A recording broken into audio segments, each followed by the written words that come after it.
Quand je sens que je suis bloquée au niveau de mes résultats SEO, j'aime bien faire un tour du côté des concurrents pour faire une analyse compétitive, et je vais vous partager ma méthode pour réaliser cette analyse. Pour l'exemple, on va dire que je travaille pour un outil email marketing et que j'ai du mal à ressortir par rapport à mes concurrents. La première étape pour moi, ça va être d'identifier qui sont mes concurrents SEO. C'est ceux qui apparaissent sur vos mots-clés dans la recherche organique, et c'est pas forcément les mêmes que vos concurrents directs. On va commencer par faire un tour sur Google. Je vais chercher comment envoyer une newsletter, et je me rends compte, je vois plusieurs concurrents. Badsender, Mailjet, Imonseed, Brevo, etc. Maintenant, je vais aller du côté de Site Explorer pour aller chercher mes concurrents organiques littéralement. Pour ça, on va entrer mon site, on va dire par exemple je suis Sarbacane. Et il y a un onglet concurrents organiques juste ici qui va me permettre de voir exactement les marques qui se positionnent sur les mêmes mots-clés que moi. Donc on a par exemple ici Mailjet, Email Tool Tester, Brevo, Klaviyo, emailing.biz, blog digital, etc.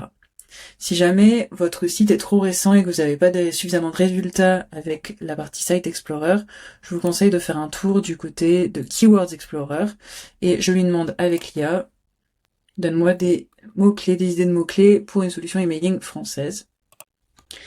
Et j'ai assez rapidement une série de mots-clés, je fais rechercher, j'ai spécifié la France, vous avez peut-être vu, et ce qui est intéressant, c'est d'aller dans la part du trafic par domaine, c'est ce qui va vous donner des idées de marques concurrentes. Ok, donc là vous avez des nouvelles idées de concurrents SEO pour vous.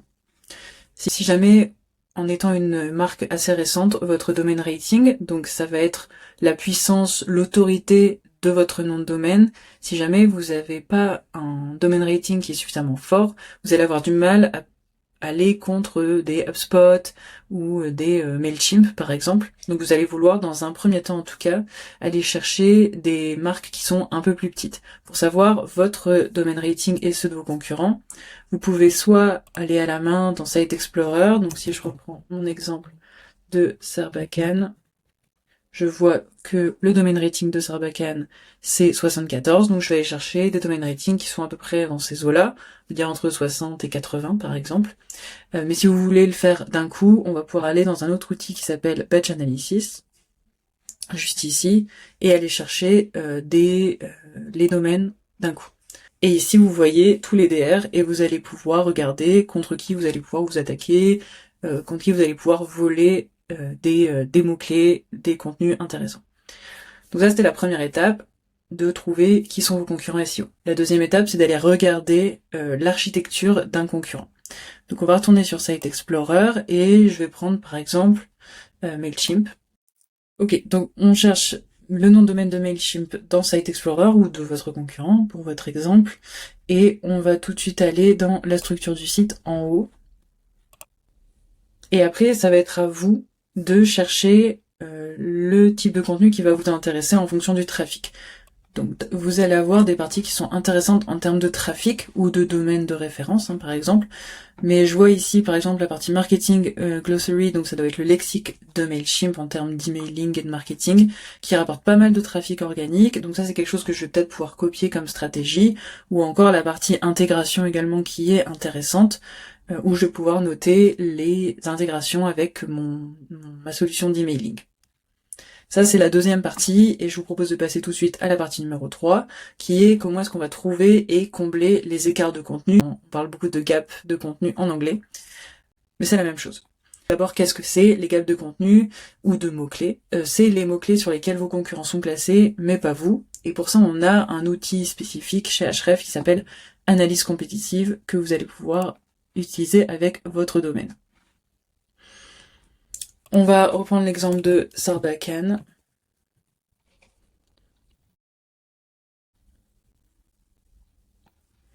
On reste bien dans écart de contenu.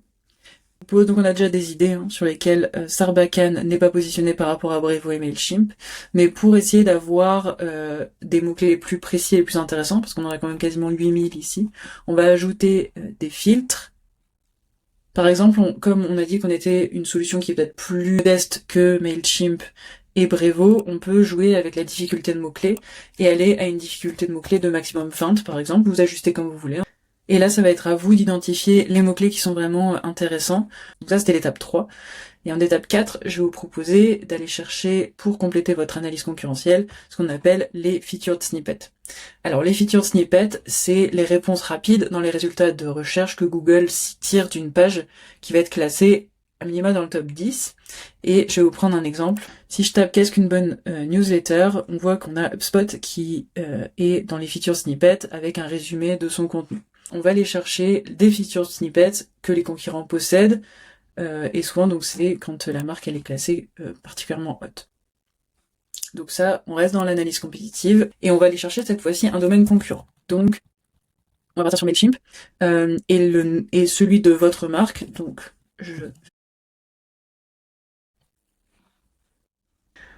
Ok, et cette fois-ci, alors je vais pas oublier de filtrer pour la France, et cette fois-ci, on va aller chercher dans les filtres la partie fonctionnalité SERP, et là, je vais mettre extrait en vedette, je vais en ajouter d'autres, on va dire forum, et puis on va dire vidéo par exemple, je dis bien que c'est où. Et on a tout de suite la liste des mots-clés pour lesquels Mailchimp se classe dans les featured snippets. Je trouve que c'est assez intéressant.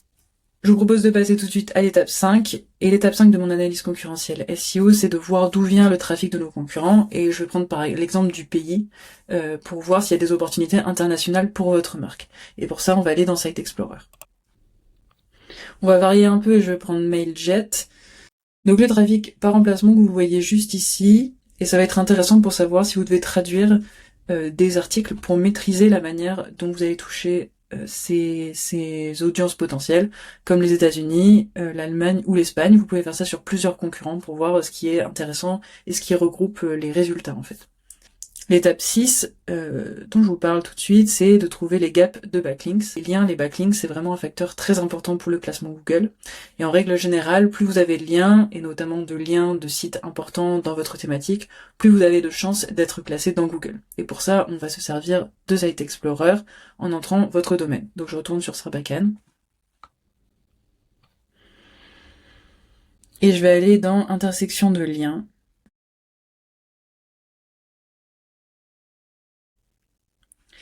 Et ici, vous avez les liens des domaines qui citent Brevo et Mailchimp, mais pas Sarbacane. Donc je trouve ça assez intéressant, vous allez pouvoir les contacter. Un exemple avec Notion. Donc vous voyez ici, il y a les backlinks de Brevo et les backlinks de Mailchimp. Si je clique dessus, j'ai exactement les backlinks qui sont cités. Et là, on voit qu'il y a, par exemple, une page d'intégration Brevo et Vitisoft. Donc ça, c'est quelque chose que soit vous pouvez reproduire, soit vous pouvez aller voler. Mais c'est des opportunités de liens, de backlink pour vous qui sont super intéressants. Et chaque domaine qui vous intéresse pour aller voler des idées de backlink. Donc ça vous fait déjà une bonne analyse compétitive pour votre SEO. Et si vous voulez pousser l'analyse un peu plus loin, je vous laisse lire à partir de l'étape 7 notre article qui pousse justement cette analyse. Là, on a vu les 6 premières étapes ensemble, et si vous scrollez à partir de l'étape 7, ça va vous donner encore plus d'idées intéressantes pour votre analyse compétitive à vous. Mais déjà, avec ces 6 étapes, vous pouvez trouver les meilleurs concurrents qui sont accessibles et vous hissez à leur hauteur pour le SEO. Une fois que vous l'avez fait, vous pouvez soit vous comparer à des concurrents avec une meilleure autorité de site, ou alors passer aux autres étapes à partir de l'étape 7, ce que vous voyez à l'écran. Et si vous avez des questions sur l'analyse compétitive SEO, ou même sur d'autres sujets du SEO et du JEO, on peut en parler sur LinkedIn, évidemment.